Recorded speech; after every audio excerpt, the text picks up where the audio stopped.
ॐ सदाशिवसमारम्भां शङ्कराचार्यमध्यमाम्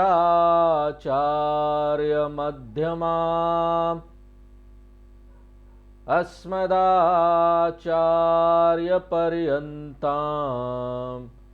वन्दे गुरुपरम्पराम्।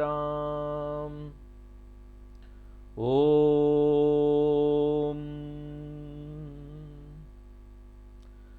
तो केन उपनिषद शांति पाठ से शुरू होता है, जिसमें जो स्टूडेंट है, जो शिष्य है और जो भी गुरु है, यहाँ शिक्षक है, शिक्षक और छात्र दोनों भगवान की कृपा प्राप्त करने के लिए इस महान शांति पाठ का पाठ करते हैं। और इसका उद्देश्य क्या है इस पाठ का पाठ करने का? ताकि जो हमने ये अध्ययन शुरू किया है, उपनिषद का अध्ययन शुरू किया, उसमें कोई बाधा ना आए, हम उसको सफलतापूर्वक पूरा कर सके। यानी कि संस्कृत में अगर बोलेंगे तो विघ्न निवृत्तार्थम, निवृत्ति यानी उसको हटाना, विघ्न को हटाना, कोई भी विघ्न बाधा ना आए। और इस शांति पाठ के माध्यम से जो शिष्य है वो 3 रिजल्ट की अपेक्षा कर रहा है, फलों की अपेक्षा कर रहा है। पहला वो ये अपेक्षा करता है शांति पाठ करके, प्रार्थना करके ईश्वर को, कि भौतिक और सूक्ष्म शरीर का हेल्थ बना रहे, हमको हेल्थ मिले। हाँ? देखो, पहला चीज हेल्थ है। हेल्थ नहीं तो कुछ नहीं। उपनिषद में आ जाते हैं लोग, जहां हम लोग बोलते हैं कि भाई तुम शरीर नहीं हो, तुम शरीर नहीं हो, वहां पर भी हम यही बात करते हैं कि पहले अपना हेल्थ को ठीक रखिए। बिना हेल्थ के आप क्या पढ़ाई भी नहीं कर पाएंगे, बैठ ही नहीं पाएंगे। यहां 1 घंटा बैठना है, सुनना है। कभी कभी कमर में दर्द होगा, कहीं कुछ दर्द होगा, वो दर्द से ध्यान वहां चला जाएगा, ध्यान सुनने में नहीं रहेगा। तो स्थूल शरीर और सूक्ष्म शरीर मेरी आध्यात्मिक यात्रा के लिए उचित रूप से, पर्याप्त रूप से फिट होना चाहिए। I should be fit. और यह महत्वपूर्ण है। क्यों महत्वपूर्ण है? क्योंकि आप चाहे स्पिरिचुअल जर्नी कर रहे हो, आध्यात्मिक खोज कर रहे हो या भौतिक खोज कर रहे हो, हमारा गाड़ी तो एक ही है ना। हाँ? एक कार, वाहन एक ही है। चाहे आध्यात्मिक खोज करे या भौतिक खोज करे, एकमात्र शरीर का ही तो उपयोग करना है।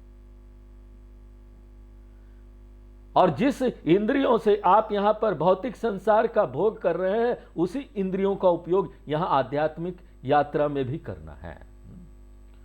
वही प्राणों का उपयोग यहां आध्यात्मिक यात्रा में ही करना है, और वही अंतःकरण का उपयोग भी यहां करना है। इसलिए इन सभी को स्वस्थ स्थिति में होना चाहिए। इसलिए स्वास्थ्य चाहिए, खाली शरीर का नहीं, मन भी स्वस्थ होना चाहिए। मानसिक रूप से हमको ये दोनों स्वास्थ्य चाहिए, तब तक जब तक कि हमको आत्मज्ञान ना हो जाए। हमारा लक्ष्य वही है ना।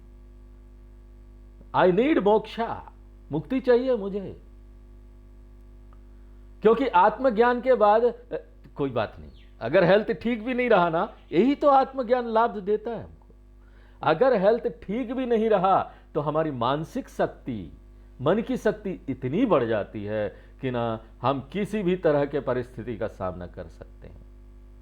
शरीर का हेल्थ ठीक नहीं भी है तो हम उसको झेल सकते हैं।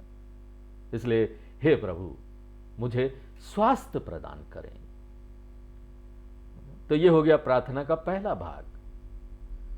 अब प्रार्थना का दूसरा भाग क्या है? क्या मांग रहा है दूसरा चीज यहां पर शेष से? वो बोलता है मुझे श्रद्धा दीजिए। श्रद्धा का आह्वान करता है। मुझे ब्रह्म में श्रद्धा रखनी चाहिए, क्योंकि यहां पर उपनिषद ब्रह्म बोल रहे हैं, ब्रह्म की बातें कर रहे हैं।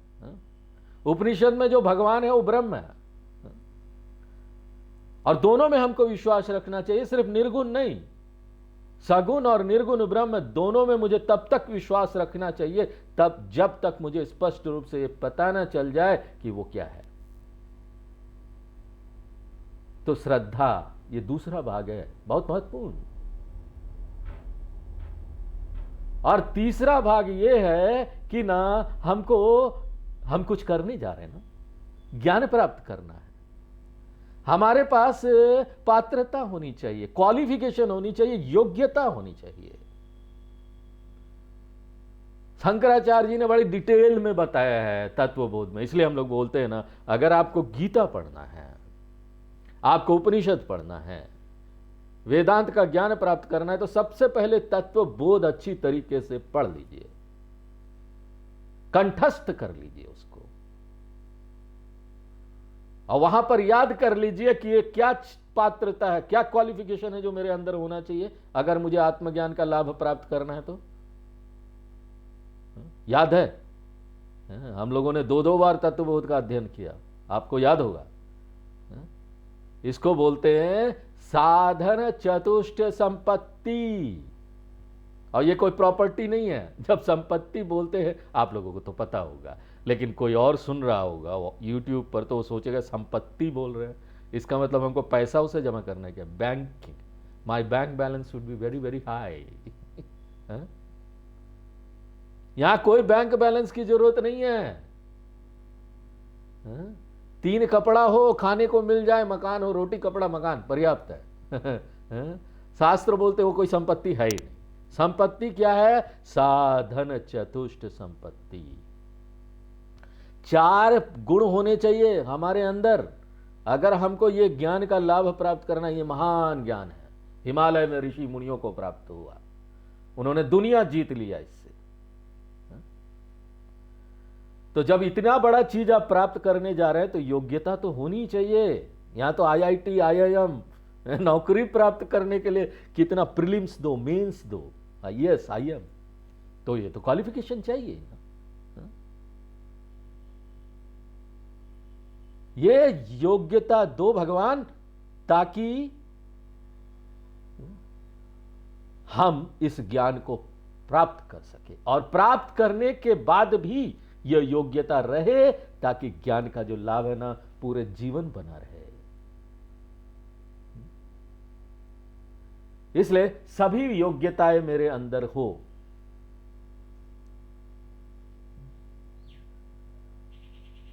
तो ये 3 चीजें क्या मांगी जा रही है शांति पाठ में? उपनिषद शुरू होता है शांति पाठ से। 3 चीजें जो मांगी जा रही है वो है स्वास्थ्य, श्रद्धा एंड द क्वालिफिकेशन, योग्यता। आप्यायन्तु ममांगाणि वाक् प्राण चक्षु श्रोत्रम अथो बलमिंद्रियाणि च सर्वाणि। हमारे पिछले क्लास में हमने इसका अर्थ बताया था आपको। क्या है? मेरे सभी अंग स्वस्थ, और खाली स्वस्थ नहीं, पोषित भी रहे, सुपोषित रहे। कुपोषित हो जाता है ना, सुपोषित रहे, सारी विटामिन्स वगैरह सब अंदर रहे जिसकी जरूरत है। पोषक तत्व बोलते हैं। सर्वाणी इंद्रिय और बलम यानी शारीरिक शक्ति,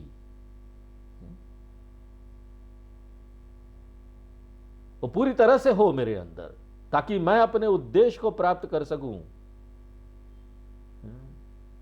और फिर क्या बोलता है? ये बोलने के बाद क्या बोलता है पाठ में? छात्र सर्वम ब्रह्म।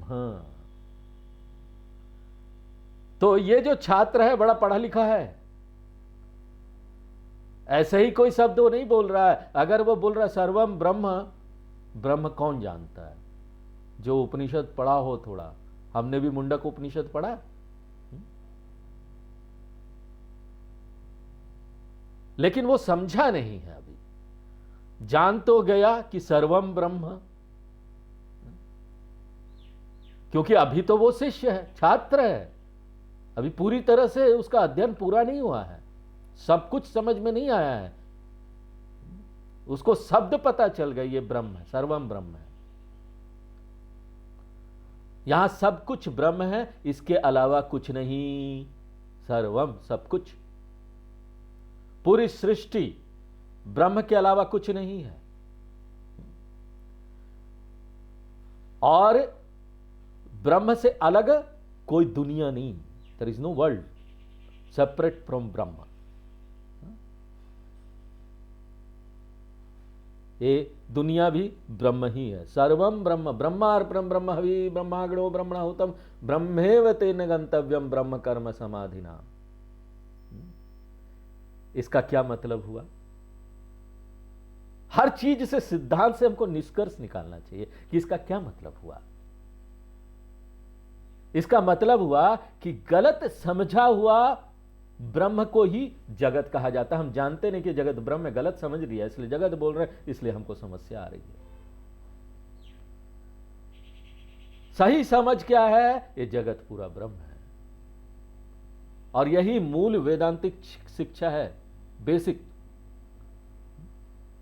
ब्रह्म की गलत समझ यानी द वर्ल्ड, जगत। ठीक से समझा गया जगत ब्रह्म। इसलिए शास्त्रों के अनुसार ब्रह्म और जगत ये दो चीजें नहीं है। जैसे रस्सी को सांप समझ लिया जाता है दूर अंधेरे में, रस्सी है लेकिन सांप दिख रही है, डर रहे हैं हम, घबरा रहे, बाप रे सांप है। ये दोनों अलग चीजें नहीं है कि वहां सांप भी है, रस्सी भी है। रस्सी को गलत अंधेरे में हमने सांप समझ लिया है। सांप को ठीक से समझा जाए तो रस्सी के अलावा कुछ नहीं। ये जगत सांप है। ये पूरी सृष्टि जिसने अब ये दुनिया के रूप में हमने इसको मान लिया है, ये ब्रह्म के अलावा कुछ ही नहीं है। और किस प्रकार का ब्रह्म? इधर उधर का नहीं कि इस किताब ने बता दिया, उस किताब ने बता दिया, उस संस्कृति के चीजों ने बता दिया। किताबें बहुत लोग लिखते हैं, लेकिन यहां पर बोला जा रहा है कि ब्रह्म यानी औपनिषदम। औपनिषदम का अर्थ है जो केवल उपनिषद शास्त्र के माध्यम से ही जानने योग्य है। औपनिषदम बोल के ब्रह्म की व्याख्या कर दी, भाई यही जो बताया गया ना वही ब्रह्म, और कोई इधर उधर वाला ब्रह्म नहीं।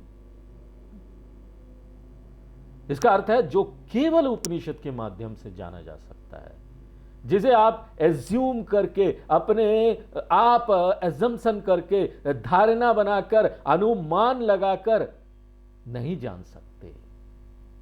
किसी भी अन्य साधन के माध्यम से इसको नहीं जाना जा सकता। उपनिषद का शब्द प्रमाण है, माध्यम है।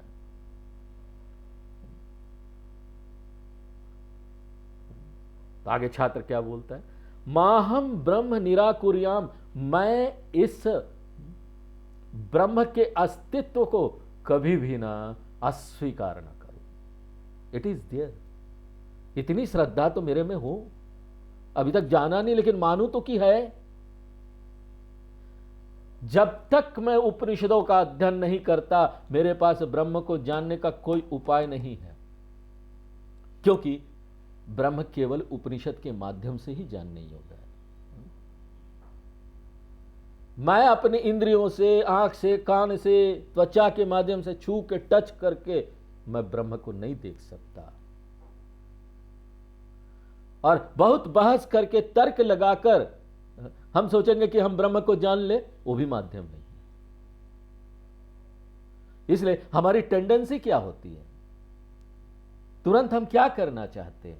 है ही नहीं, जाओ, अस्वीकार कर देते ना उसको, हो गई नहीं। और इस तरह से कई लोग नास्तिक बन जाते हैं कि शास्त्र इतना कुछ बता रहे हैं, यहां तो कुछ दिखता ही नहीं, है ही नहीं, हम तो जो आंख से दिखता उसी को मानेंगे,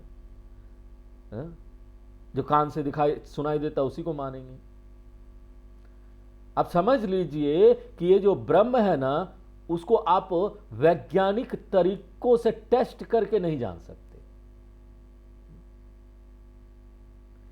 और हम हैं रैशनल माइंड वाले वैज्ञानिक व्यक्ति, हमको क्या चाहिए? I want to test. शीशे के अंदर किसी को रख देंगे और सोचेंगे ये मरने वाला है, तो उसके अंदर से आत्मा निकलेगी तो शीशे के अंदर बंद हो जाएगी। ये इस तरह का वैज्ञानिक टेस्ट हम करते हैं, जो कि जिससे आत्मा या ब्रह्म को समझना संभव ही नहीं है।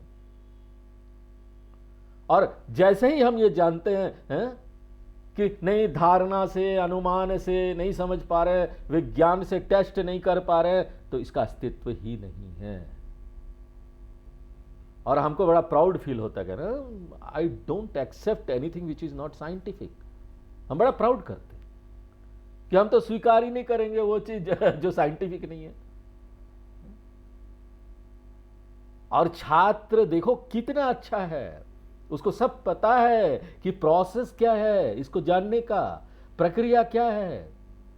इसलिए तो वो बोलता है कि ऐसा अगर मैं कर दूंगा तो ये तो खाई में गिरने के बराबर है, इतना मेहनत करने के बाद खाई में गिर गया। नहीं नहीं, मैं ब्रह्म को नकारूंगा नहीं। हम कई कारणों से, कई समस्याएं आती है, कई क्वेश्चन होते हैं हमारे, जिसके कारण से हम ब्रह्म या ईश्वर को नकारते हैं।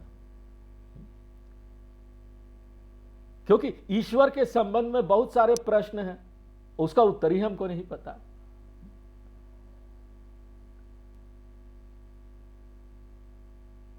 जब तक आप बिना प्रश्न किए ईश्वर को स्वीकार करने जा रहे हैं, तब तक तो आपको यह ठीक लगता है, very good, I am okay.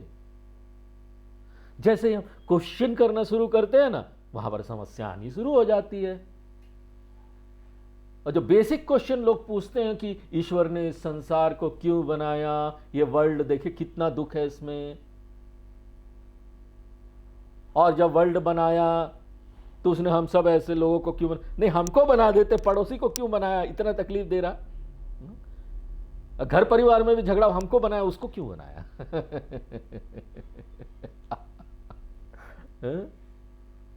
ये सब क्वेश्चन आते हैं।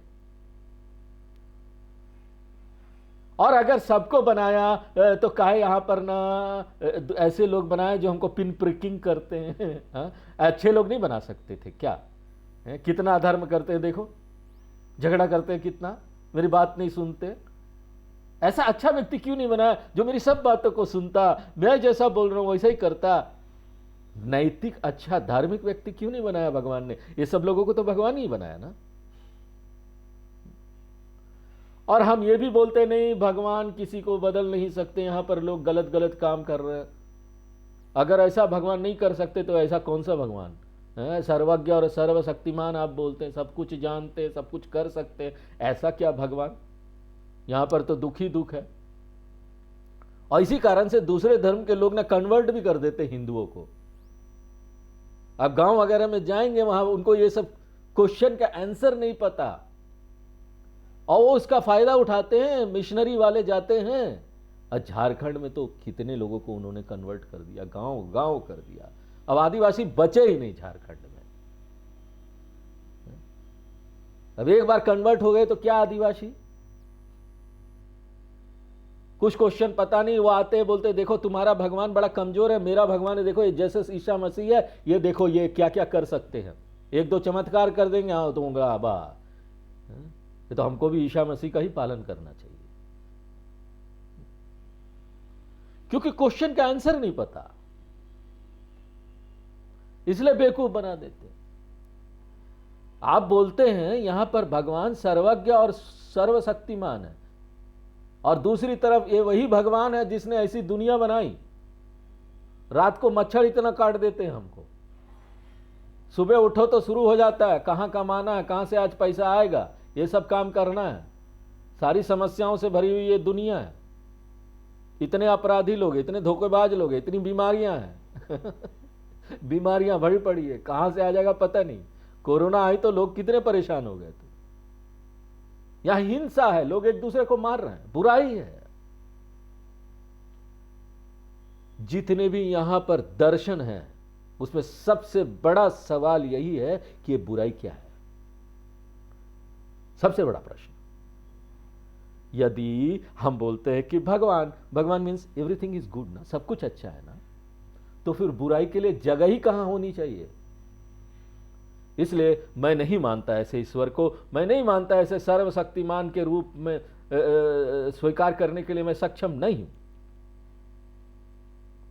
यहां ऐसे लोग हैं जो दावा करते हैं, क्लेम करते हैं कि मैं इतना बड़ा भक्त हूं और मैंने इतनी पूजा की है, और फिर देखो इतने करने के बाद भी भगवान हमको दुख दे रहा है, एक के बाद एक दुख आई जा रही है। इसलिए मैं ऐसे भगवान पर विश्वास नहीं करता। इसलिए ईश्वर में विश्वास करना कठिन काम है। बहुत सारी तार्किक समस्याएं आती है, तर्क नहीं मिलता, ये क्यों हो रहा है। ये तो ईश्वर हो गया। ईश्वर नीचे स्तर की बातें हो गई। अगर उपनिषद में आएंगे, उपनिषद बोला ब्रह्म न देख सकते हो, न छू सकते हो, न जान सकते हो। अरे बाप रे, ऐसा क्या चीज है। अभी तक तो हम जानते थे कोई भगवान है, ऊपर आकाश में बैठा है, लेकिन अब आप बोल रहे हैं हर जगह है। ये निर्गुण वस्तु, इसको मैं कैसे विश्वास करूं जिसका कोई गुण ही नहीं है, कोई रूप ही नहीं है, निर्गुण अरूप। तो ये सारी चीजें ना समस्याएं पैदा करती, मेरे मन में शक लेके आती, समस्याएं लेके आती है, क्योंकि उपनिषद कहते हैं कि ब्रह्म है, और फिर कहता है आप इसे देख नहीं सकते, आप इसे सुन नहीं सकते, आप इसको सूंघ नहीं सकते, आप इसका स्वाद भी नहीं ले सकते, आप इसको छू भी नहीं सकते, आप इसके बारे में सोच भी नहीं सकते। यह अज्ञेय है, यह अकल्पनीय है, यह अनुभवहीन है, यह अगोचर है, यह अगणनीय है। तो ये सब बातें उपनिषद बोलते हैं, और यहां तक कि बोलते हैं ये व्यवहार के लिए भी उपलब्ध नहीं है। आप इससे कोई प्रैक्टिकल आदान प्रदान नहीं कर सकते हैं, लेन देन नहीं कर सकते। अरे जब लेनी देन नहीं कर सकते, पैसा दो पैसा लो, यहां हमको आदत पड़ी हुई है, मेरे जीवन में क्या अंतर पड़ने वाला है, ऐसे चीज को मैं जानूं ना जानूं, क्या फर्क पड़ता है। मैं ऐसे ब्रह्म को जानने की चिंता क्यों करूं। यह निर्गुण ब्रह्म है, मैं इसको क्यों स्वीकार करूंगी, ऐसा कुछ है भी। इसलिए ईश्वर को भी स्वीकार करना बहुत कठिन है, और निर्गुण ब्रह्म को भी स्वीकार करना बहुत कठिन है। इसलिए कोई भी व्यक्ति उन दोनों को अस्वीकार करने के लिए तुरंत तैयार हो जाएगा। क्योंकि मन ऐसा होता है ना, जो आसान चीज होता है टक डग डग डग स्वीकार हो, स्वीकार अस्वीकार करना सबसे जल्दी स्वीकार हो जाता है। और इसलिए हमारा छात्र बहुत इंटेलिजेंट है, बुद्धिमान है। इसलिए वो प्रार्थना करता है भगवान से, भगवान चाहे कुछ भी हो जाए, जब तक मुझे ये निश्चय नहीं हो जाता कि ब्रह्म क्या है, कहां है, कैसा है, ये सब मत पूछना, क्या है, कहां है, कैसा है, जब तक मुझे इसका ज्ञान नहीं हो जाता, भगवान मुझे इतनी शक्ति देना कि मैं इसको अस्वीकार न करूं। अगर मैं अपने प्रश्नों का उत्तर नहीं ढूंढ पा रहा हूं, मैं जवाब पाने के लिए संघर्ष करूंगा, लेकिन पीछे नहीं हटूंगा। मैं ईश्वर और ब्रह्म को कभी भी अस्वीकार नहीं करूंगा। और अगर मुझे जवाब नहीं मिले हैं तो मैं ये नहीं समझूंगा कि उत्तर ही नहीं है, मैं ये समझूंगा कि ना अभी मुझे, मेरे में कमी है, कहीं मुझे कहीं कुछ समझ में नहीं आ रहा है। इसलिए प्रभु मुझे ना तब तक के लिए प्लीज, टिल देन फेथ दे दो ना, फेथ, विश्वास, मेरे अंदर विश्वास रहे, जब तक कि मैं स्पष्ट रूप से समझने में सक्षम न हो जाऊं कि ईश्वर क्या है, ब्रह्म क्या है। इसलिए देखिए, ये एक भक्त की एक सुंदर प्रार्थना है।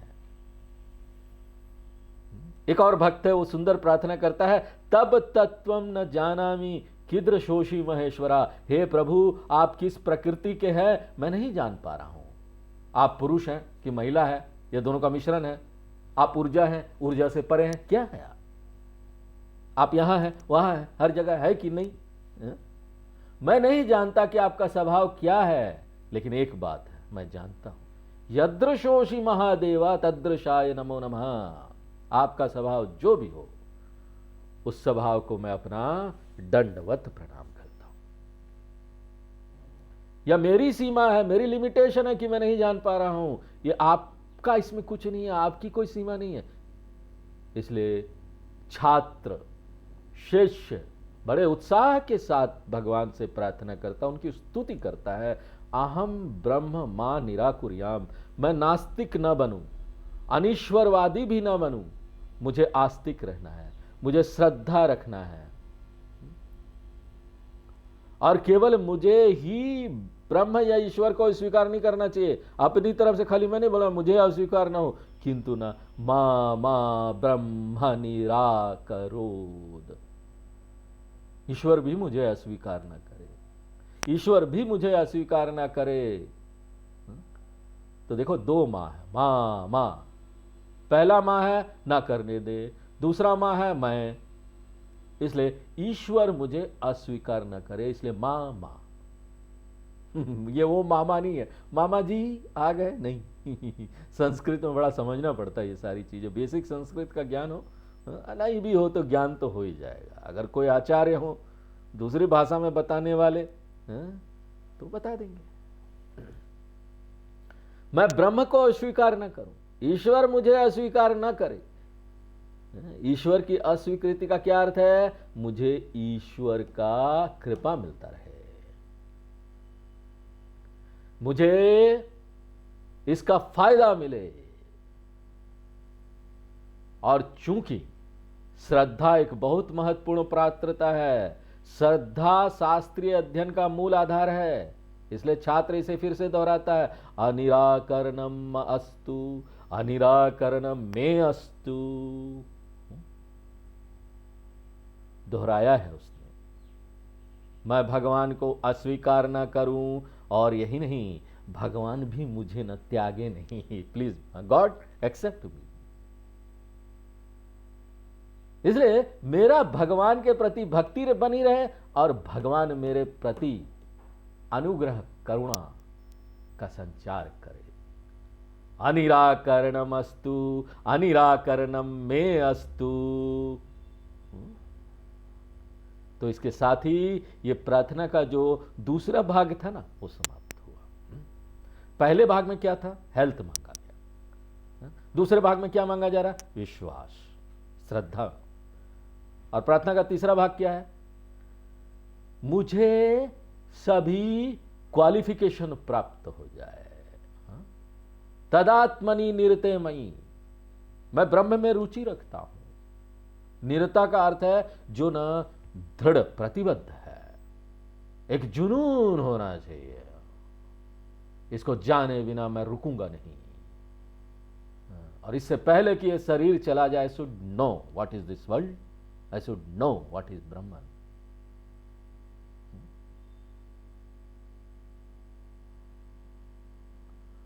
और मैं बड़ा गंभीर हूं इस ज्ञान के प्रति, कैजुअल नहीं हूं, बिखरा या छितरा हुआ व्यक्ति नहीं हूं कि कभी ये करेगा आधा में उसको छोड़ देगा। कई लोग होते हैं, शुरू करते छोड़ देते, फिर दूसरा चीज शुरू कर देते, फिर उसको शुरू करेंगे छोड़ देंगे। ऐसा नहीं, मैं बड़ा सिस्टमैटिक, व्यवस्थित, नियम वाला व्यक्ति। एक बार शुरू किया तो अंत तक जाकर छोड़ूंगा। किसके प्रति ये प्रतिबद्धता मैंने रखी है? तदात्मनि, मैं उस ब्रह्म के प्रति प्रतिबद्ध हूं, दूसरी और चीजें नहीं, ब्रह्म के प्रति। इसी को जानना है ना, जिसको आत्मा भी बोला जाता है। दोनों शब्द का एक ही अर्थ है। ब्रह्म यानी बड़ा, आत्मा यानी जो सब कुछ में व्याप्त है। तो दोनों मिला के क्या हो गया? एक तो बहुत बड़ा सर्वव्यापी होना ही चाहिए। बड़ा यानी सर्वव्यापी, वही सबसे बड़ा होगा। जो सब जगह वही सबसे बड़ा होगा, जो सब कुछ में व्याप्त है वही सबसे बड़ा होगा। संस्कृत में धातु से किसी शब्द का अर्थ समझ में आता है। अगर ब्रह्म का धातु कोश में, संस्कृत का धातु कोश है, it is like a dictionary, dictionary का तरह होता है, उसमें सारी धातुओं का अर्थ दिया हुआ है। तो ब्रह्म का देखेंगे ना धातु कोश में, तो उसका जो धातु है वो बृह आएगा। बृह उसमें अर्थ भी दिया होगा, बृह मीन्स बड़ा। और आत्मा का जब आप देखेंगे ना, उसका धातु आएगा आप। आप मीन्स ऑल परवेडिंग, जो सब जगह व्याप्त है। ब्रह्मति इति ब्रह्म, आपनोति इति आत्मा। दोनों का अर्थ है परम सत्ता, that truth, unlimited truth, that अनंत वास्तविकता। तदात्मनि निरते मयि, मैं वह व्यक्ति हूं जो उस ब्रह्म की खोज के लिए समर्पित है। और इसके लिए मुझे क्या चाहिए? उपनिषत्सु धर्मा। धर्मा का क्या अर्थ है? अरे सारी क्वालिफिकेशन को धर्मा बोला जा रहा है। धर्मा हा बहुवचन, योग्यताएं जो कि हमने तत्वबोध में देखी थी। विवेक, वैराग्य, समाधि, सटक, संपत्ति, मुमुक्षुत्वम, याद आया? विवेक, वैराग्य, समाधि, सटक, संपत्ति और मुमुक्षुत्व। विवेक का अर्थ यह समझना है कि जीवन में सबसे ज्यादा इंपॉर्टेंट आध्यात्मिक विकास है मेरे लिए। जो भी मैं यहां भौतिक चीजें प्राप्त कर रहा हूं, मुझे धन संपत्ति जो कुछ भी मिल रहा है, लोग मिल रहे हैं, वो इसलिए मिल रहे हैं कि मैं ना उनका उपयोग करके अपना स्पिरिचुअल प्रोग्रेस कर सकूं, आध्यात्मिक विकास कर सकूं। इसको बोलते विवेक हो गया। मैं समझ गया दुनिया में चाहिए क्या, दुनिया में मुझे करना क्या है। मेरा जीवन ऐसा हो जाता है, अगर कोई मुझे बोलेगा ये ले लो, सारी संपत्ति ले लो, ये सब ले लो, और वो ना तुम छोड़ दो उपनिषद पढ़ना, मैं बोलूंगा जाओ तुम अपने रास्ते, मुझे उपनिषद में जो मिल रहा है इसमें नहीं मिल सकता, मैं तो उपनिषद ही पढ़ूंगा, ब्रह्म को जानूंगा। हम चुन लेते हैं और बड़े इजीली हम चॉइस करते हैं, तब बोलते हैं विवेक हो गया। At the cost of knowing the Brahman, I will not accept anything from this world. कोई भी चीज मुझे मिल रहा है और उसके लिए मुझे ब्रह्म को जानना छोड़ना पड़ रहा है, मैं उसको छोड़ दूंगा, लेकिन ये नहीं छोड़ूंगा। प्रतिबद्ध हूं, विवेक आ गया मुझे कि यही मेरा जीवन बचाएगा, यही मुझे दुनिया के बारे में बताएगा। तो आध्यात्मिक प्राथमिकता रखने को विवेक कहा जाता है। इसलिए अगर मैं कोई ऐसी जगह पर हूं, वातावरण बड़ा अच्छा है, घर, नौकरी, नौकरी में भी यहां ट्रांसफर होते रहता है इधर उधर, तो मेरा ट्रांसफर ऐसी जगह हो गया जो कि एक तीर्थ स्थल है। मेरा ट्रांसफर बनारस हो गया, हरिद्वार ब्रांच में हो गया, तो मैं अपने आप को बड़ा खुशकिस्मत समझूंगा, क्योंकि मुझे वहां एक वातावरण मिल गया, आध्यात्मिक वातावरण। आमने सामने ऐसे संत लोग होंगे, मंदिरें होंगी। तो उसके लिए अगर मुझे किसी चीज का त्याग करना ही पड़ रहा है ना, कि नहीं नहीं मुझे ये अच्छा जीवन, अच्छी चीजें, वो सब थोड़ा छोड़ना पड़ेगा, किसी का साथ छोड़ना पड़ेगा, कोई बात नहीं। अगर कोई ऐसी जगह मुझे मिल रही है जीवन में, वहां रहना मुझे पड़े, न्यूयॉर्क, आजकल तो अमेरिका का, कनाडा, ये सब यूरोप का वीजा मिल जाना तो ऐसी बात है, चलो स्वर्ग मिल गया। भौतिक रूप से सब बड़ा लाभदायक है, लेकिन आध्यात्मिक रूप से नहीं वहां पर। और मुझे यदि चुनना पड़े ना, तो मैं इतना ज्यादा प्रतिबद्ध हूं ब्रह्म के प्रति कि मैं आध्यात्मिक लाभ को ही चुनूंगा, छोड़ दूंगा मैं भौतिक लाभ को। तो ऐसा मन जो आध्यात्मिक विकास के महत्व को देख सकता है कि मेरा स्पिरिचुअल प्रोग्रेस मेरे जीवन में सबसे ज्यादा महत्वपूर्ण है, ऐसे मन को विवेकी मन कहते हैं। और ये ऐसी जो पात्रता आ गई ना, जिसके अंदर आ गई, उसको विवेकी बोलते हैं, और यही पात्रता विवेक है। और दूसरा क्या है? वैराग्य। भौतिक विकास को दूसरे सेकेंडरी देखना, ये गौण है, मुख्य नहीं है, आने जाने वाला है, ये तो रहेगा नहीं, कुछ दिन रहता है चला जाता है, इसलिए जीवन में मेन नहीं है, प्राइमरी नहीं है। भौतिक विकास मेन नहीं रहा, उसके प्रति मैं इतना इमोशनल नहीं हो जाता हूं, कोई चीज नहीं मिला तो इमोशनल हो गया। तो भौतिकवाद से मैं ग्रस्त नहीं हूं, और ऐसा अगर मैं नहीं हूं तो मेरे अंदर वैराग्य है। फिर तीसरा क्या है? तीसरी पात्रता में 6 संपत्ति है।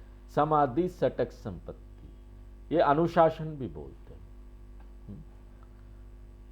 हमको हेल्थ चाहिए, हेल्थ अच्छा रहना चाहिए, शारीरिक अनुशासन हो, मेरे पास शरीर का अनुशासन है, 1 घंटा बैठना है यहां पर, मुझे सुनना है, तो मेरे में इतनी कैपेसिटी होनी चाहिए कि 1 घंटा बैठ सकूं, ये शारीरिक अनुशासन है। मेरे पास एकाग्रता होनी चाहिए, अगर 1 घंटे तक मैं कोई भाषण चुनना चाहता हूं, 1 घंटे के लिए मेरा ध्यान केंद्रित होना चाहिए ना। ऐसा नहीं होना चाहिए कि उस 1 घंटे में भी मैं ना सारी जगह घूम के आ जाता हूं, वर्ल्ड टूर कर रहा हूं, मेरा मन चला गया सी बीच में, मेरा मन चला गया मेरा बेटा क्या कर रहा होगा, बेटी क्या कर रही होगी, मेरी पत्नी क्या कर रही होगी, पति, और फिर वापस आ जाता है। बीच में कहीं नहीं जाए मन। क्या बात है, ऐसा मन प्राप्त हो जाए तो कहीं नहीं जाए, एकाग्र हो। 1 घंटे के लिए आपका कान उपलब्ध होना चाहिए यहां पर, और मन भी उपलब्ध होना चाहिए कान के साथ साथ। हेल्दी मन होना चाहिए जिसमें राग नहीं है, द्वेष नहीं है, काम नहीं है, क्रोध नहीं है, लोभ नहीं है, मद मोह मात्सर्य, इन सब से मुक्त मन।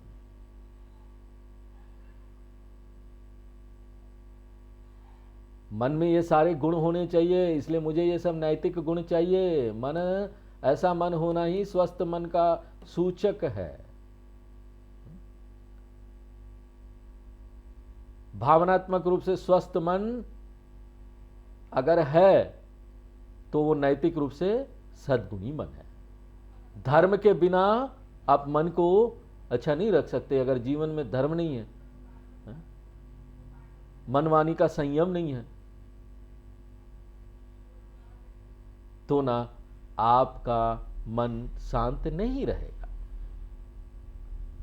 इसे भावनात्मक अनुशासन कहते हैं। और केवल भावनात्मक अनुशासन नहीं, बौद्धिक अनुशासन भी चाहिए। विचार का अनुशासन बहुत महत्वपूर्ण है। इधर उधर की चीजों को ना सोचे बुद्धि, पता चला दूसरी और चीजों में बहुत जा रहा है, ये चीज कैसे बनती है, यूट्यूब में देख रहे हैं, पूरा दिन उसमें जा रहा है, उपनिषद पढ़ने का टाइम ही नहीं है, नोट्स वोट्स बनाना उसके लिए टाइम नहीं।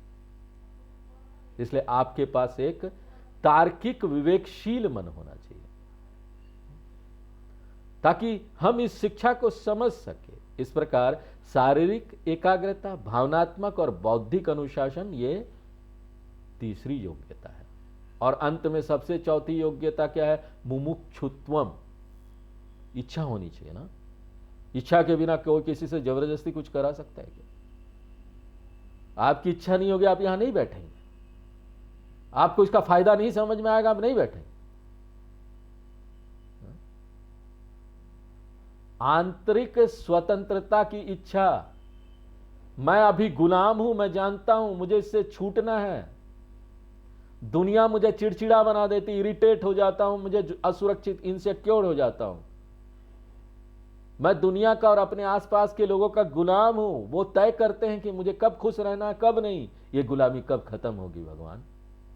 मैं अपनी भावनाओं का मालिक बनना चाहता हूं। मैं अपनी आंतरिक स्थितियों का मालिक बनना चाहता हूं। इसे इंटरनल फ्रीडम कहते हैं, आंतरिक स्वतंत्रता। यही इच्छा है, स्वतंत्र होने की इच्छा। और ऐसा वैसा नहीं, बहुत तीव्र होनी चाहिए। अरे ये पति या पत्नी मुझे कब तक दुखी रखेंगे, मेरे बच्चे कब तक मुझे दुखी रखेंगे, परिवार के दूसरे लोग इतना मुझे इरिटेट करते हैं, कब तक दुखी रखेंगे? मुझे तो इससे छूटना है। अब मैं तय करता हूं मेरी मानसिक योग्यता कैसी होनी चाहिए। तो मुझे ये 4 पात्रता चाहिए।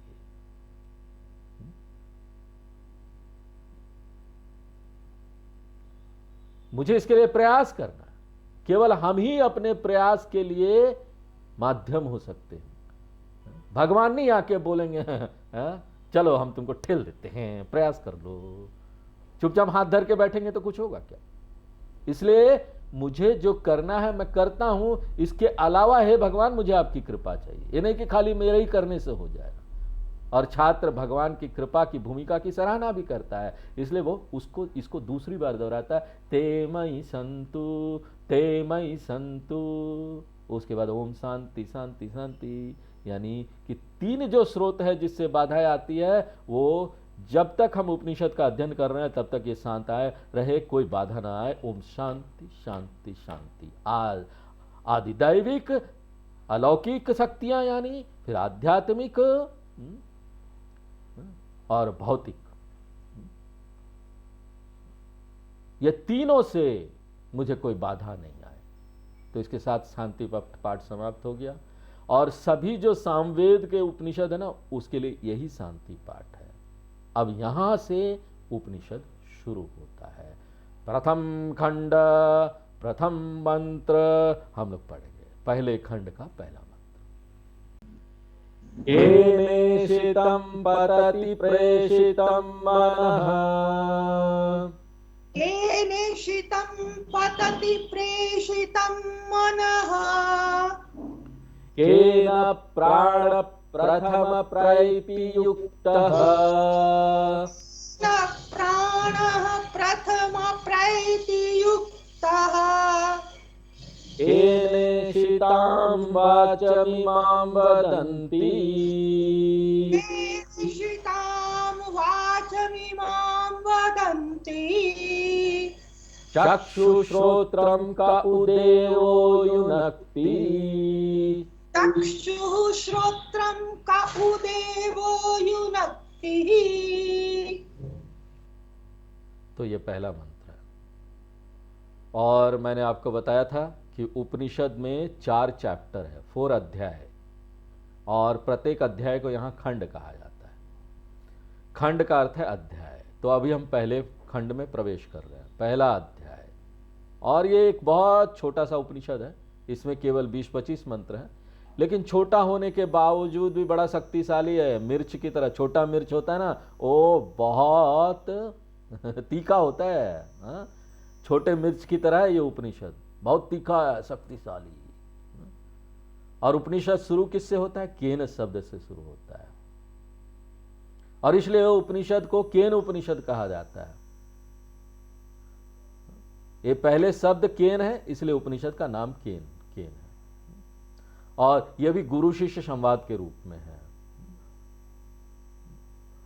और ये जो गुरु शिष्य संवाद पर जोर दिया जाता है ना, ये कई चीजों को बताने के लिए किया जाता है। बड़ी इंपॉर्टेंट है ये। क्यों इंपॉर्टेंट है? पहली बात यह है कि जब हम गुरु शिष्य बोलते हैं तो मन में यह बात आ जानी चाहिए कि ब्रह्म विद्या हमको किसी गुरु से ही सीखनी चाहिए। स्वतंत्र रूप से, इंडिपेंडेंटली स्वतंत्र अध्ययन करना, किताब लेके अपना पढ़ रहे हैं, यह बड़ा रिस्की है, जोखिम भरा है। देखिए, अगर मैं कोई चीज नहीं समझ पा रहा हूं तो कोई बात नहीं, इसमें सिर्फ आपका टाइम गया। लेकिन अगर मैं कोई चीज गलत समझ लेता हूं तो बड़ी समस्या होती है। और बाद में जाता हूं किसी गुरु के पास, तो गुरु को ना डबल मेहनत होती है, क्योंकि एक तो पढ़कर हमने गलत समझ लिया, इसलिए गुरु को पहले उसको मिटाना पड़ेगा, मिटा के आपके दिमाग को खाली करना पड़ेगा। वो एक प्रोसेस हो जाता है, और उसके बाद फ्रेश लिखना पड़ेगा।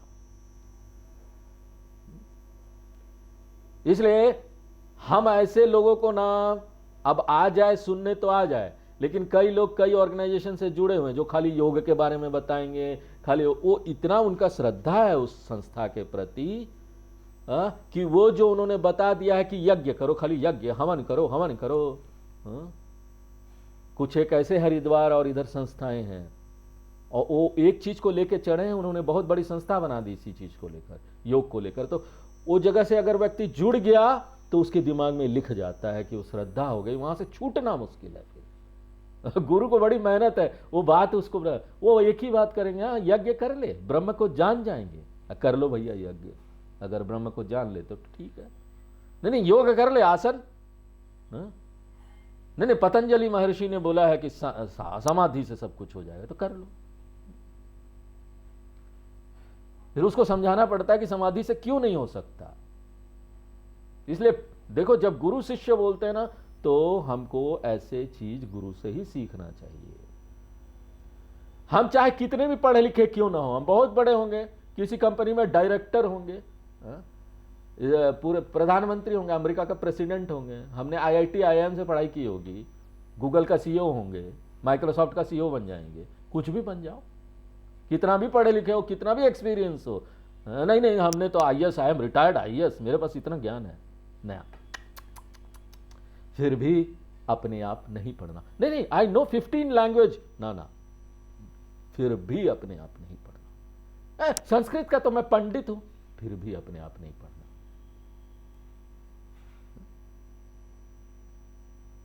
छांदोग्य उपनिषद, बृहदारण्यक उपनिषद में हम देखते हैं, उसमें कौन छात्र है मालूम? नारद जी। नारद जी को क्या ज्ञान नहीं था? इस संसार का एवरीथिंग ही नोज।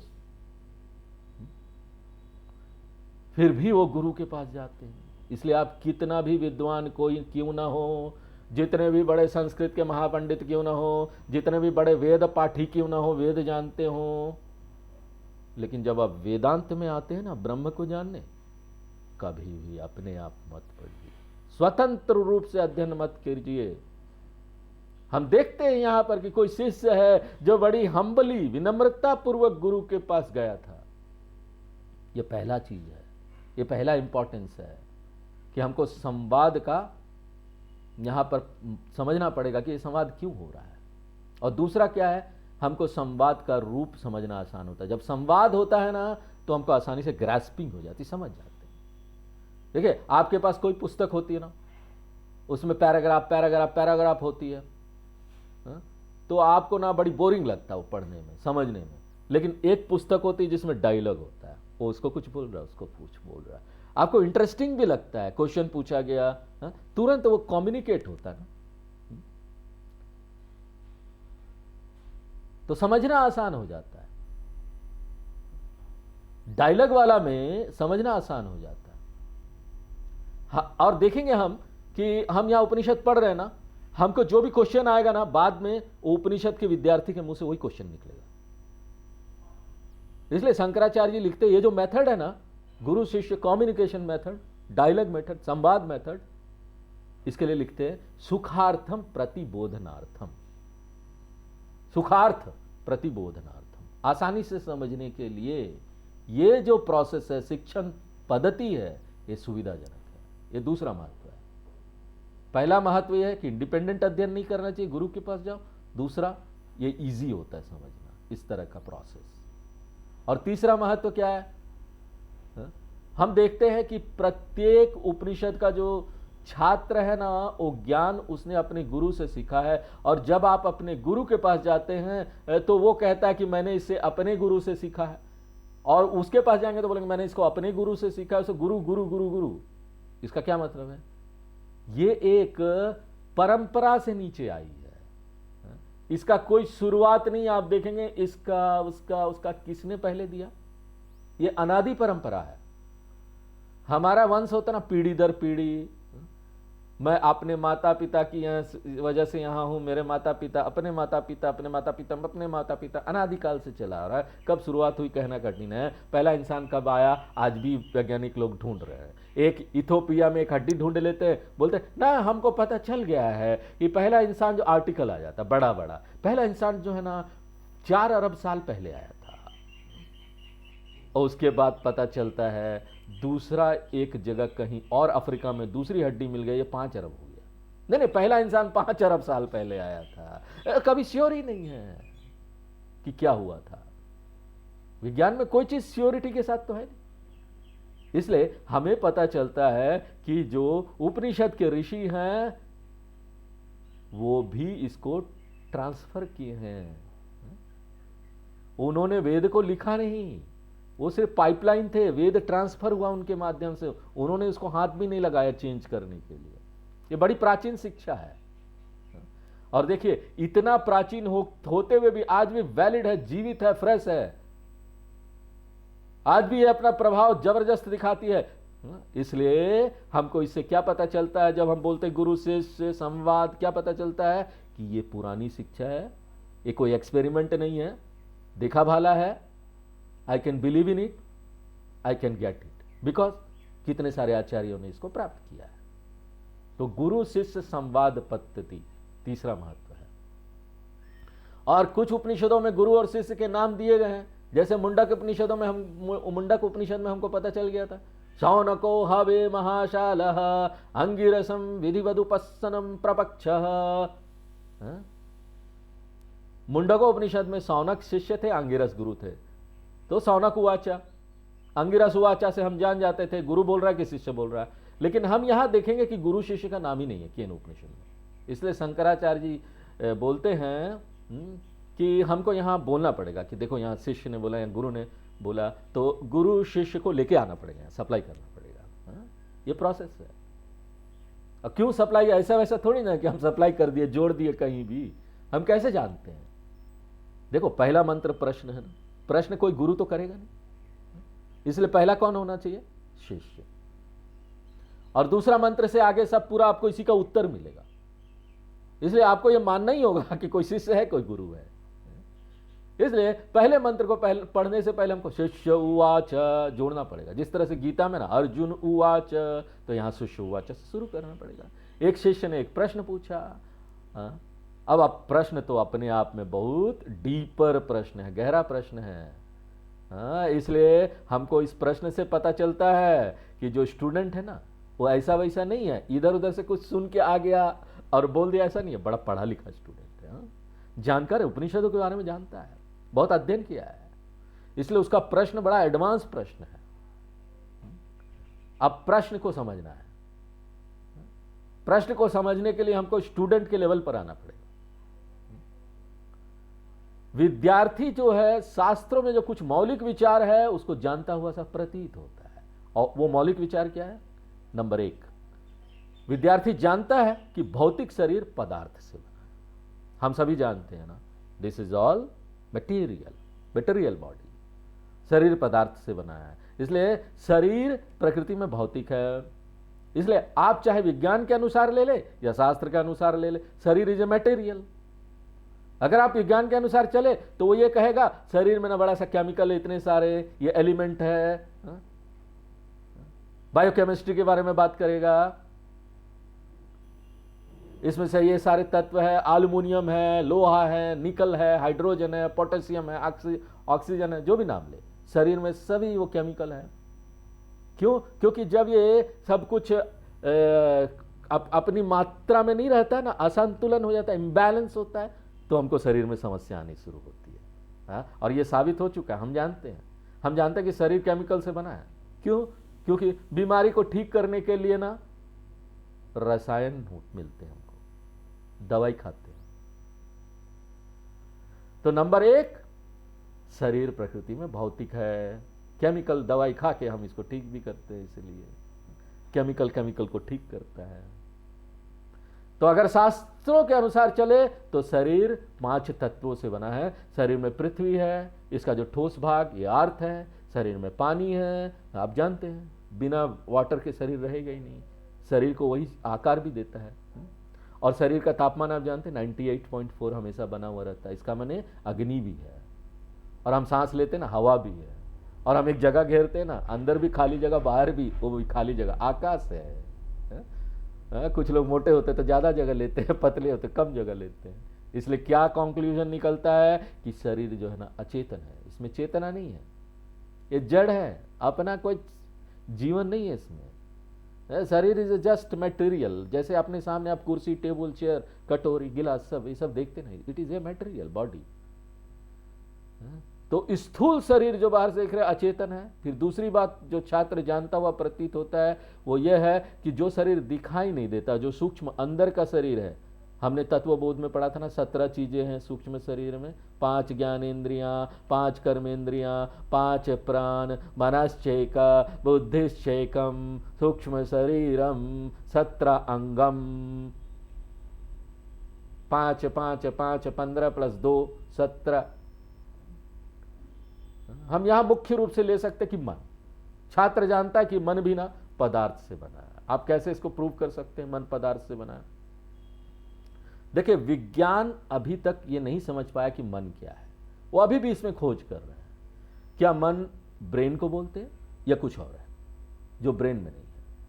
मन कुछ ऐसा है जो बाहर है? मन क्या है? विज्ञान अभी तक नहीं समझ पाया। शास्त्र मन की प्रकृति के बारे में बात करता है और बताता है कि मन भी मटेरियल है। एकमात्र अंतर यह है कि मन थोड़ा सूक्ष्म फाइन मटेरियल से बना है। ऊर्जा is a fine material, energy, इस तरह की चीजें। तो पदार्थ के सूक्ष्म रूप को मन बोलते हैं। पदार्थ के अदृश्य अमूर्त रूप को ऊर्जा कहा जाता है। एनर्जी हमको दिखाई नहीं देता ना, still I know it is a material.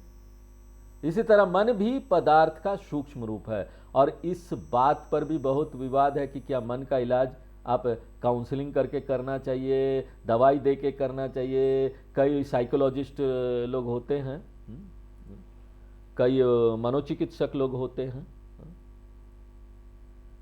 Psychiatrist लोग होते हैं, उनके पास जाइए, वो कई दवाएं देते हैं मन को ठीक करने के लिए। तो आप जान जाए ना, मन को ठीक करने के लिए बाहर का दवा दिया जा रहा है तो मटेरियल है ना मन, तभी तो मटेरियल से ठीक होगा ना, रसायन देते हैं वो, बायोकेमिकल वाली चीजें। तो ये जो है ना अंदर की चीजें, आपका दृष्टिकोण, मूड फ्लक्चुएशन होता है तो आप साइकेट्रिस्ट के पास जाइए, आपको टैबलेट देंगे, मूड फ्लक्चुएशन नहीं होगा, कंट्रोल कर लेगा। तो अनुभव से ये सिद्ध हो गया ना, वैज्ञानिक रूप से भी ये सिद्ध हो गया, अनुभव से भी हम देखते हैं मन पदार्थ से प्रभावित होता है, तो मन को पदार्थ ही होना चाहिए ना। इसलिए छात्र जानता है मन पदार्थ है, पदार्थ में अपना कोई जीवन नहीं होता, जड़ है, निष्क्रिय है। इसलिए छात्र यह निष्कर्ष निकालता है कि मन भी अपने आप में निष्क्रिय है। थोड़ा सा आज और थोड़ा समय लेंगे, थोड़ा सा बैठ जाइए आज 5-10 मिनट और लेंगे। तो यहां पर छात्र देखता है कि ये जो शरीर है उसमें अपना कोई चेतनता नहीं है, और छात्र खुद की समस्या का समाधान करता है। छात्र बहुत ही अच्छा छात्र है, उसने समाधान कर लिया। आप जानते हैं ना, दूध है, दूध का स्वाद आप जानते मीठा नहीं होता है, उसमें चीनी डालिए तभी मीठा होता है। जब आप दूध पिएंगे आपको मीठा लगेगा तो आप एज्यूम कर लेंगे ना, आप जान जाएंगे ना उसमें चीनी डाला है। तो जो दूध को सादा होना चाहिए वो दूध मीठा है, इसका मतलब उसमें चीनी है। क्यों? दूध तो सादा होता है, आप अंतर देख लेते हैं। दूध में आपको वो मीठापन, खाली दूध देखेंगे तो कभी नहीं दिखाई देगा, दोनों एक जैसे लगते हैं। बिना मीठा दूध और सफेद, वो भी सफेद है ये भी सफेद है, एक जैसे लगते हैं। लेकिन इसमें आप जानते हैं कि एक नहीं दिखने वाला अदृश्य अमूर्त सिद्धांत है जो दूध में व्याप्त है, जिसके कारण दूध मीठा है। इसी तरह आप पानी पीते हैं, अगर वो नमकीन है तब आप क्या समझते हैं? पानी अपने आप में नमकीन नहीं होता। लेकिन मेरा अनुभव क्या बोल रहा है? पानी नमकीन है, उसमें एक नहीं दिखने वाला सिद्धांत है, नमक होगा, व्याप्त है, जिसके कारण से गैर नमकीन पानी अब खा रहा है। इसी तरह आप किसी भी विषय में इस सिद्धांत को लागू कर सकते हैं। बल्ब देखते हैं, उसमें लाइट आ गया, बड़ा दीप्तिमान हो गया, उज्जवल हो गया। आप जान जाते हैं कि बल्ब जो ये जल रहा है ना, ये इसका अपना एनर्जी नहीं है। हम प्लग पॉइंट में लगाते हैं, बल्ब जल जाता है। हम ये निष्कर्ष निकालते हैं कि बल्ब में ना कोई अदृश्य सिद्धांत, कोई आशीर्वाद है जिसके कारण नहीं चमकने वाला बल्ब अब चमक रहा है। इसी तरह छात्र देखता है कि हम भी बल्ब की तरह है। स्थूल शरीर बल्ब है और सूक्ष्म शरीर उसका फिलामेंट है। बल्ब के अंदर छोटा फिलामेंट ऐसे घूमता है ना, फिलामेंट जो प्रकाश देता है। तो स्थूल शरीर बल्ब है, बाहर का भाग फिलामेंट क्या है? अंदर सूक्ष्म भाग एनर्जी समझ लीजिए उसको। बल्ब और फिलामेंट दोनों में अपनी चमक नहीं होती, ना बल्ब में अपनी चमक है ना फिलामेंट में। लेकिन आप देखते अरे लाइट आ गया, क्यों? क्योंकि उसमें कुछ अच्छी ऐसी चीज होनी चाहिए ना, अदृश्य सिद्धांत होना चाहिए, आशीर्वाद उसको कुछ प्राप्त है। और वहां पर आप बोलते नहीं है बिजली की वजह से। इसी तरह बॉडी में भी जो अचेतन है, जड़ है, जिसमें अपना जीवन नहीं है, वो तो मटेरियल होना चाहिए। लेकिन आप देखते हैं शरीर चल रहा है तो जरूर कुछ ना कुछ इसके अंदर होगा। और छात्र इसको क्या नाम देता? देवः, कौ देवः, उसका नाम देव रखा है उसने। क्यों? क्योंकि अदृश्य तत्व जिसके आशीर्वाद से ही शरीर चेतन है, इंद्रिय चेतन है। अब शिष्य का प्रश्न है कि हे गुरुवर, मैं जानता हूं कि एक अदृश्य तत्व है, मैं जानना चाहता हूं वो तत्व क्या है। तो अब प्रश्न क्या है? वो तत्व क्या है जिसके कारण से शरीर, इंद्रिय और मन ऐसे व्यवहार करते हैं मानो तो जिंदा सब कुछ चल रहे हैं? यही प्रश्न का सार है। वापस मैं दोहराता हूं कि वो तत्व क्या है जिसके कारण अचेतन शरीर, इंद्रिय और मन ऐसे व्यवहार करते मानो वो चेतन हो गए हो। यही प्रश्न है जिसका उत्तर शिक्षक को देना है। और इस चेतन तत्व को आत्मा कहते हैं, जिसे ब्रह्म भी कहते हैं। और यही हमारा आगे शिक्षा जो होने वाली है ना, यही होने वाली, यही आगे बढ़ेगी। तो पहले मंत्र में क्या बोला गया? मनः प्रेषितम पतति, मन जगत को यहां पर एनर्जी दे देता है, वस्तुगत बनाता है। प्रेषितम मानी किसी अन्य शक्ति द्वारा संचालित, प्रेरित करता है। ठीक वैसे ही जैसे बल्ब वस्तुओं को प्रकाशित करता है ना, बल्ब जला तो हमको वस्तु दिखने लगी। संचालित का मतलब क्या? किसी अन्य शक्ति द्वारा आशीर्वाद दिया गया। इसी तरह मन को सामान्य रूप से किसी चीज को वस्तुगत नहीं करना चाहिए। क्यों? क्योंकि मन तो खुद अपने आप में जड़ है, वो कैसे किसी चीज को दिखा देगा? हा? मन में जरूर कोई चीज है जो आशीर्वाद देता है। प्रेषितम मना, उसको प्रेरित करता है, वस्तुगत करता है। पततित शब्द का सीधा अर्थ लिखना गिरना है। गिरने का मतलब यहां क्या है? उसको वस्तुगत ऑब्जेक्ट बना देता है, दिखा देता है। के निशितम, किस सिद्धांत से करता है? तो यह प्रश्न का पहला भाग है, किस सिद्धांत से आशीर्वाद होकर मन बाहरी दुनिया को वस्तुगत बनाता है? फिर दूसरा प्रश्न का दूसरा भाग क्या है? प्रथम प्राण प्रेति, प्राण का अर्थ है प्राण तत्व। 5 प्राण हमने तत्व बोध में देखा था, जो 5 प्राण है, प्राण, अपान, उदान, समान, व्यान। तो इस तरीके से प्राण जो श्वास लेने की शक्ति है, अपान गंदगी बाहर निकालने की शक्ति है, व्यान ऊर्जा को पूरे शरीर में फैलाने की शक्ति है, समान पाचन शक्ति है, उदान एक विशेष शक्ति होती है जो चीजों को उलट देती है। तो यहां पर उसी को बोला जा रहा है प्रथमः प्राण, सबसे मुख्य प्राण है। क्यों वो जीवन में सबसे मुख्य है? इसके बिना आप नहीं चल सकते। नींद में देखिए सब चीज सो जाती है ना, शरीर नहीं रहता, मन नहीं रहता, सब चला जाता ना। सूक्ष्म शरीर भी सो जाता है, स्थूल शरीर भी सो जाता है, लेकिन प्राण चले जाएगा तो गए ना हम। प्राण को चलना चाहिए। मान लीजिए वो भी बंद हो जाए, इसलिए प्राण को यहां ज्येष्ठ प्राण कहते हैं। केन युक्त, किस सिद्धांत से ये सारी चीजें चल रही है? प्राण संचालित हो रहा है। प्राण भी अपने आप में जड़ है और एक वायु का ही रूप है। आध्यात्मिक वायु तत्वम प्राण है, अपने आप में निष्क्रिय है। इसलिए कौन सी चीज इसको चेतना देती है? केने शीतम इमम वाचम वदंती। आगे बोलते केने शीताम इमम वाचम वदंती। ये जो वाणी वाली इंद्रियां हैं वो कैसे चेतन हो जाती है? तो देखिए यहां पर वाग इंद्रियां आपको चेतन लगती है ना, लेकिन वो है नहीं, अपने आप में चेतन नहीं है। क्योंकि जब शरीर मर जाता है तो वहां भी तो जीव है, दांत है, सब कुछ है, लेकिन हम बोल पा रहे हैं तो ऐसा लगता है कोई अदृश्य सिद्धांत है। तो ये जो 17 इंद्रियां जो 5 तत्वों से बनी है, वाग इंद्रिया किससे बनी है? अगर आपको तत्वबोध याद है तो आकाश तत्व के रजोगुण से बनी है। तो वाग इंद्रियों के पीछे क्या सिद्धांत है पूछ रहा। और अंत में चक्षु श्रोत्रम का उदेवो युनक्ति, वो सिद्धांत क्या है? देव, देव का अर्थ है संवेदनशील सिद्धांत, तेजोमय, जो चक्षु इंद्रियों को प्रेरित करता है, सक्रिय करता है। चक्षु का अर्थ है आंखें और श्रोत्रम क्या है? कान। छात्र केवल ये 2 इंद्रियों के बारे में ही बोल रहा है, लेकिन आप ना पूरे 5 इंद्रियों को इसमें जोड़ लीजिए, समझ लीजिए 5 इंद्रियों के बारे में बोल रहा है। 5 कर्मेंद्रियां, 5 प्राणों को भी जोड़ लीजिए, सभी को। का उदेवो युनक्ति। अगर मुझे पीछे की ये शक्ति दिखाई दे जाती तो मैं सवाल नहीं पूछता। जैसे दूध में मिठास अदृश्य है, पानी में नमक अदृश्य है, बल्ब में बिजली अदृश्य है, इसी तरह शरीर में जो बाहरी तत्व है ना वो अदृश्य है। और कोई उसका वजन करना चाहता हो, जैसे मैंने साइंटिस्ट के बारे में बोला आपको कि क्या वजन है आत्मा का, वो जानना चाहते हैं।